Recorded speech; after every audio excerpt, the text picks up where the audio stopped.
اللہ اکبر لا الہ الا اللہ واللہ اکبر وللہ الحمد اللہ اکبر لا الہ الا اللہ واللہ اکبر وللہ الحمد۔ معزز مصلیان، آج کا دن پوری ملت مسلمہ کے لیے خوشی، مسرت، شادمانی کا دن ہے۔ اس حقیقت کے باوجود سچ یہ ہے کہ آج عالمی سطح پر، ملکی سطح پر ملت مسلمہ کو جو چیلنجز کا سامنا ہے، جو مسائل درپیش ہیں، عید ہونے کے باوجود ملت مسلمہ کے ہونٹوں پر مسکراہٹ نہیں ہے، ان کے چہرے پر مایوسی ہے، اداسی ہے۔ لیکن ہم نے جو آیت کریمہ پڑھی ہے سورہ انفال کی آیت نمبر 46 اور 47، ان آیات کریمہ کو سامنے رکھتے ہوئے چند منٹ ان آیات کا جو پیغام ہے وہ یاد رکھنا ہے۔ حوصلہ، ہمت، جرأت، شجاعت، بہادری، کھونے کی اور مایوسی، اداسی کے دلدل میں جا گرنے کی کوئی ضرورت نہیں ہے۔ جو آیت کریمہ ہم نے پڑھی ہے اس کا مختصر سا ترجمہ یہ ہے۔ اللہ سبحانہ و تعالیٰ ایمان والوں سے فرماتا ہے، اے لوگو جو کہتے ہو کہ ہم مومن ہیں، اذا لقیتم فئۃ فاثبتوا، جب تمہارا مقابلہ، جب تمہارا سامنا فریق مخالف سے ہو تو تم کو گھبرانا نہیں ہے، مایوس نہیں ہونا ہے، اداس نہیں ہونا ہے۔ کرنا کیا ہے؟ فاثبتوا، تم کو جمے رہنا ہے۔ وَاذْكُرُوا اللَّهَ كَثِيرًا، اور دوسرا حکم، دوسری ہدایت یہ آئی کہ اللہ کو خوب یاد کرنا ہے، صرف یاد نہیں کرنا ہے، کثیرا، اللہ کو بہت یاد کرنا ہے۔ لَعَلَّكُمْ تُفْلِحُونَ، کیا ہوگا؟ تم کامیاب ہوگے، تم فتح یاب ہوگے اور تمہارا فریق مخالف ناکام، نامراد ہوگا۔ تیسری ہدایت آئی، اطیعوا اللہ و رسولہ، اپنے ہر معاملے میں اللہ اور اللہ کے رسول کا کہنا مانتے رہنا۔ چوتھی ہدایت آئی، وَلَا تَنَازَعُوا فَتَفْشَلُوا وَتَذْهَبَ رِيحُكُمْ، دیکھو آپس میں مت لڑنا۔ تمہارا سامنا فریق مخالف سے ہے، تم آپس میں کیسے لڑو گے؟ تم کو آپس میں نہیں لڑنا ہے۔ اگر تم نے آپس میں لڑنا شروع کیا تو دو نقصان ہوگا۔ ایک نقصان یہ ہوگا کہ تم اندر سے ٹوٹ جاؤ گے، اندر سے ٹوٹ جاؤ گے، اور دوسرا نقصان یہ ہوگا کہ غیروں پر جو تمہارا رعب ہے وہ ختم ہو جائے گا۔ اغیار تم سے مرعوب ہونے کے بجائے اغیار سے تم مرعوب ہونے لگو گے۔ اب پانچویں ہدایت آئی، وَاصْبِرُوا، جب مقابلہ ہوگا تو ایسا تھوڑے یہ ہے کہ تم کو کچھ نہ ہوگا، نہ، تکلیفیں تو پہنچیں گی، زخم لگیں گے۔ ایسے موقع پر تم کو صبر کرنا ہے۔ ان اللہ مع الصابرین، جو صبر کرتا ہے اللہ اس کے ساتھ ہو جاتا ہے۔ اللہ اکبر لا الہ الا اللہ واللہ اکبر وللہ الحمد۔ پہلا حکم جو آیا کہ جب تمہارا مقابلہ فریق مخالف سے ہو تو تم کو ثابت قدم رہنا ہے۔ اس کا مطلب یہ ہوا کہ امت مسلمہ نے اگر یہ سمجھ رکھا ہے کہ ایمان والوں کا اہل کفر سے مقابلہ نہیں ہوگا، اہل ایمان کا دنیا میں کوئی دشمن نہیں ہوگا، اگر ایمان والے کی یہ تمنا ہے تو یہ تمنا 100% غلط ہے۔ اگر مقابلہ نہیں ہوتا، کوئی دشمن نہیں ہوتا، تو پہلی ہدایت جو آئی فَاثْبُتُوا، جمے رہنا، یہ ہدایت کا کیا مطلب بنتا ہے؟ نہیں، اس کا مطلب یہ ہے کہ اہل ایمان کا اہل کفر سے مقابلہ ہوگا، ہوتا آ رہا ہے، ازل سے یہ سسٹم ہے اور ابد تک یہ سسٹم رہے گا۔ دوستو، مقابلے سے ایک فائدہ اور ہوتا ہے کہ ایمان والوں کا ایمان اور مضبوط ہوتا ہے، ایمان والوں کا ایمان اور مضبوط ہوتا ہے۔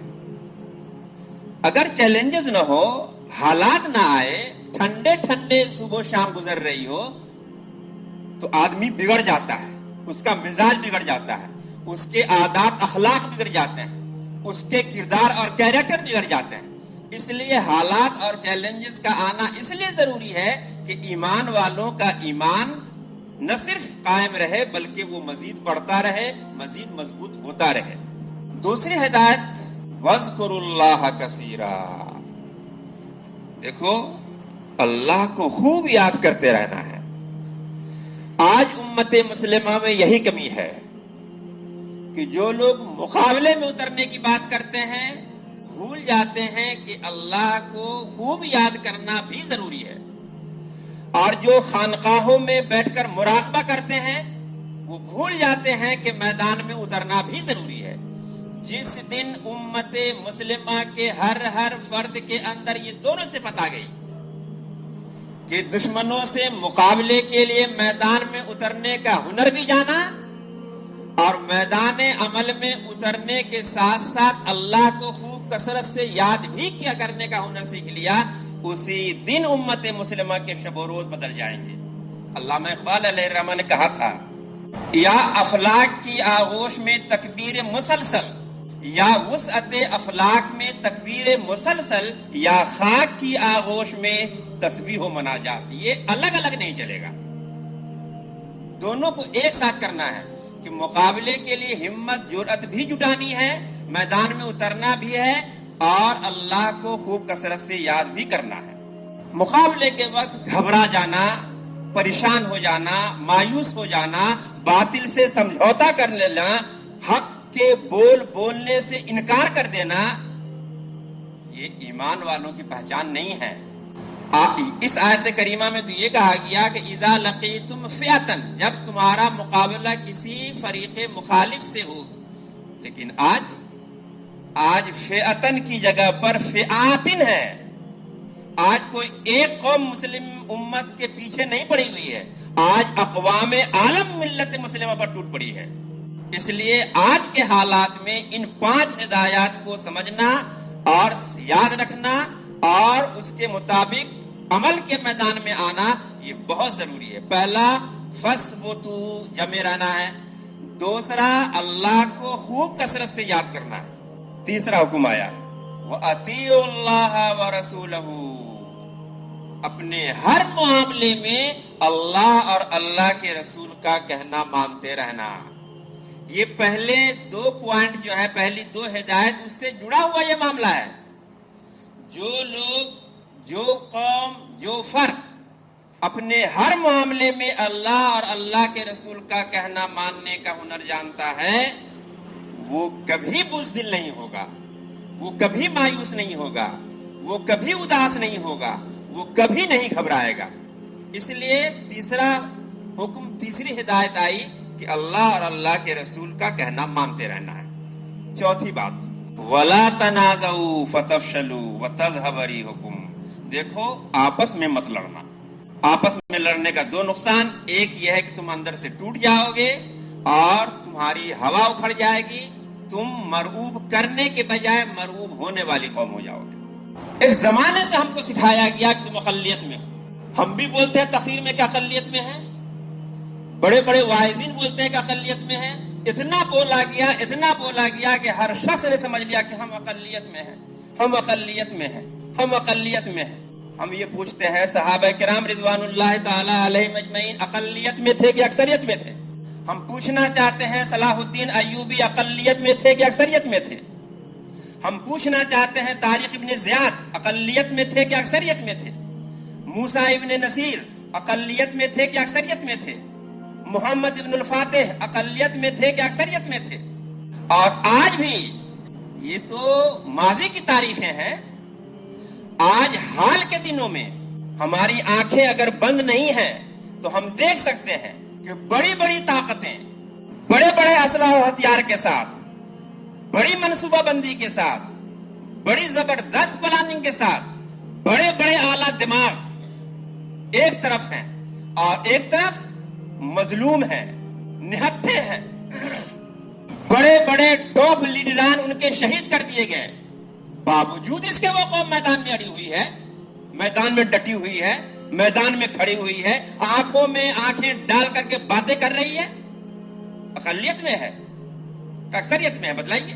تو یہ جو ہم کو پڑھایا گیا اور میرے دماغ میں گھس گیا کہ ہم اقلیت میں ہیں، ہم اقلیت میں، ہم اقلیت میں، اس نے ہمارے جذبات کو مردہ کر دیا۔ پانچواں حکم آیا وَاصْبِرُوا، صبر کرو۔ ظاہر ہے کہ میدان میں آئے ہو تو کبھی تم پٹاؤ گے اور کبھی تم پیٹو گے۔ یہ تو ناممکن ہے کہ میدان میں ہم اترے اور ہم کو زخم نہ لگے۔ یہ ناممکن ہے کہ میدان میں ہم اترے اور ہمارا جانی مالی نقصان نہ ہو۔ یہ ناممکن ہے، اس لیے کہ یہ تو ایسا ہی ہوا کہ فٹ بال کی دو ٹیمیں میدان میں کھیل رہی ہوں اور ایک ٹیم دوسرے پر گول کر رہی ہو، اور جس طرف گول کیا جا رہا ہے اس ٹیم کا کیپٹن کوچ کے پاس دوڑا دوڑا آئے کہ دیکھیں نا فلاں ٹیم جو ہے وہ گول مار رہی ہے، آپ اس کو منع کیجیے۔ بھائی میدان میں اتری ہے دونوں ٹیم اس لیے کہ ایک دوسرے پر گول مارے، وہ میدان میں آپ پر پھول برسانے تھوڑے اتری ہے۔ وہ تو میدان میں آئیں گے تو زخم لگے گا، دقت آئیں گی۔ یہ الگ بات ہے کہ باہر سے دیکھنے والوں کو لگے گا کہ بڑا زخم لگ رہا ہے، باہر سے دیکھنے والوں کو لگے گا کہ بڑا پٹا رہا ہے، باہر سے دیکھنے والوں کو لگے گا اس کی ساری قیادتیں مٹ گئیں، لیکن جس کے اوپر وہ حالات میدان میں بیت رہے ہیں اس کو اسی سخت اور گرم حالات میں وہ مزہ آئے گا کہ جس مزہ کے سامنے بڑی بڑی لذتیں بھی فیل ہیں۔ وہ تو کوئی حضرت ابراہیم علیہ السلام سے کوئی پوچھے کہ نارے نمرود میں جو ٹھنڈی ہوا محسوس کیا تھا انہوں نے، کیا زندگی بھر ایسی ٹھنڈی ہوا کبھی حضرت ابراہیم کو میسر آئی تھی؟ جی نا۔ دوستو، بزرگوں، دینی بھائیوں، رسول اللہ صلی اللہ علیہ وسلم نے ایک بہت پیاری بات فرمائی، لا تتمنوا لقاء العدو وان ابتلیتم فاصبروا۔ دیکھو امت مسلمہ کے افراد، کبھی دشمنوں سے مقابلے کی تمنا مت کرنا، ہمیشہ اللہ سے عافیت مانگنا، پہلی بات۔ وَإِذِ ابْتُلِيتُمْ، اور اگر مقابلہ ہو ہی جائے، فَاصْبِرُوا، تو پھر تم جمے رہنا۔ آج پوری کفر کی دنیا کلمہ کفر کی بنیاد پر متحد ہے، اپنے سارے اختلافات کو بھلا کر، اپنے سارے شکوے گلا کو بھلا کر کفر کی دنیا متحد ہے۔ الکفر ملت واحدہ بنی ہوئی ہے، اور جس ملت کو بنیان مرصوص ہونا چاہیے، اس ملت کا، اس امت کا حال یہ ہے کہ زبانوں کی بنیاد پر، لسانوں کی بنیاد پر، رنگوں کی بنیاد پر، نسلوں کی بنیاد پر، برادری کی بنیاد پر، مسلکوں کی بنیاد پر، جماعتوں کی بنیاد پر، اداروں کی بنیاد پر، علاقوں کی بنیاد پر، اور نہ جانے کن کن بنیادوں پر یہ امت مسلمہ خانے خانے میں بٹی ہے، ٹکڑے ٹکڑے ہو کر کے منتشر ہے۔ آج بھی اگر ملت مسلمہ چاہتی ہے کہ ہمارا شاندار ماضی پھر سے بحال ہو جائے تو اس کے سوا کوئی چارہ نہیں ہے کہ پوری ملت مسلمہ کلمہ لا الہ الا اللہ محمد رسول اللہ کی بنیاد پر پھر متحد ہو جائے، پھر منظم ہو جائے۔ بھائی ہمارا نام قرآن نے سورہ حج میں سماکم مسلم، رب نے ہمارا نام مسلمان رکھا ہے۔ حنفی بریلوی کی لڑائی، اہل حدیث اور شافعی کی لڑائی، سید اور انصاری کی لڑائی، اور حد تو یہ ہے کہ شیعہ اور سنی کی لڑائی، ان لڑائیوں نے ہمیں ذلت کے گڈھے میں ڈھکیلا ہے اور ڈھکیلے جا رہی ہے۔ ہم آج کے دن اپنے آپ سے، اپنے پروردگار سے یہ وعدہ کریں کہ مولا میرے، ہم سے بہت بڑی بھول ہو گئی کہ ہم ایک امت تھے، ہمارا کلمہ ایک تھا، ہمارا قرآن ایک تھا، ہمارا قبلہ ایک تھا، لیکن ان تمام اتحاد کے باوجود ہم منتشر ہو گئے۔ مولا آج ہم اپنے ماضی کے تمام جرائم سے، تمام خطاؤں سے، اور بالخصوص یہ ٹکڑے ٹکڑے ٹولی ٹولی بٹنے والی جو غلطی ہوئی ہے اس سے توبہ کرتے ہیں۔ ہماری توبہ کو مولا قبول فرما لے اور ملت مسلمہ کے صف میں اتحاد پیدا فرما دے۔ اللہم انصر الاسلام والمسلمین۔ اللہ اکبر، اللہ اکبر، لا الہ الا اللہ، واللہ اکبر، اللہ اکبر وللہ الحمد۔ اللہ اکبر، اللہ اکبر، لا الہ الا اللہ، واللہ اکبر، اللہ اکبر وللہ الحمد۔ اللہم انصر الاسلام والمسلمین۔ اللهم انصر الاسلام والمسلمین، اللهم انصر الاسلام والمسلمین۔ اے اللہ مسلمانوں کے صف میں اتحاد پیدا فرما، اجتماعیت پیدا فرما، مسلمانوں کے اندر قوت پیدا فرما، ہمت، جرأت، شجاعت اور دلیری پیدا فرما۔ اے اللہ آج اغیار متحد ہیں، اے اللہ اغیار کے صف میں انتشار پیدا فرما۔ اللہم دمر دیارہم، اللہم مزق جمعہم، اللہم فرق جمعہم۔ ربنا فاغفر لنا ذنوبنا وکفر عنا سیئاتنا وتوفنا مع الابرار۔ ربنا آتنا فی الدنیا حسنۃ وفی الآخرۃ حسنۃ وقنا عذاب النار۔ ربنا آتنا من لدنک رحمۃ وہیئ لنا من امرنا رشدا۔ اللہم اکفنی بحلالک عن حرامک واغننی بفضلک عمن سواک۔ اللہم اعنا علی ذکرک وشکرک وحسن عبادتک۔ اللہم من احییتہ منا فاحیہ علی الاسلام ومن توفیتہ منا فتوفہ علی الایمان۔ یا ارحم الراحمین، ایک مہینے کی محنت مشقت کے بعد آج تیرے در پر سجدہ شکر ادا کیا ہے۔ اے اللہ ہمارے قیام کو قبول فرما، ہماری رکوع کو قبول فرما، ہمارے اس ٹوٹے پھوٹے سجدے کو قبول فرما۔ اے اللہ آج عید کا دن ضرور ہے، لیکن اے اللہ ہم جانتے ہیں کہ ملت مسلمہ کی حقیقی عید اس دن ہوگی جس دن مسجد اقصی آزاد ہوگی۔ اے اللہ وہ دن ہماری آنکھوں کے سامنے جلد لے آئیے۔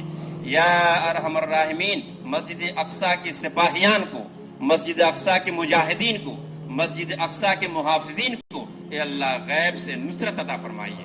اے اللہ ان کے شہداؤں کی شہادت کو قبول فرمائیے، ان کے یتامہ اور ان کی بیواؤں کی اے اللہ آپ کفالت فرمائیے، آپ اپنی پناہ میں جگہ فرمائیے، آپ ان کو اپنی ضمانت میں جگہ دے دیجیے۔ یا ارحم الراحمین، پوری دنیا ملت واحدہ بن کر کے امت مسلمہ کے اوپر ٹوٹ پڑی ہے۔ اے اللہ ہم بے سہارا ہیں، ہم بے بس ہیں اے اللہ، لیکن تو بے رحم نہیں ہے مولا، تو بے خبر بھی نہیں ہے مولا۔ اے اللہ اس سسکتی بلکتی امت محمدیہ کے حال پر مولا رحم فرما دے۔ اے اللہ ظالموں کے صف میں انتشار پیدا فرما، ظالموں کی ٹولی میں اے اللہ دڑار پیدا فرما۔ اے اللہ اس کی جمعیت کو مختلف خانوں میں ٹکڑے ٹکڑے بانٹ دے اور ملت مسلمہ کے صف میں اتحاد پیدا فرما۔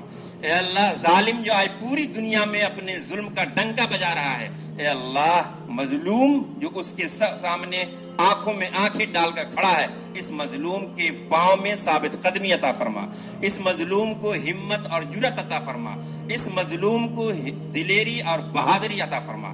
یا ارحم الراحمین، ہم میں جو بیمار ہیں انہیں شفائے کاملہ عاجلہ دائما نصیب فرما۔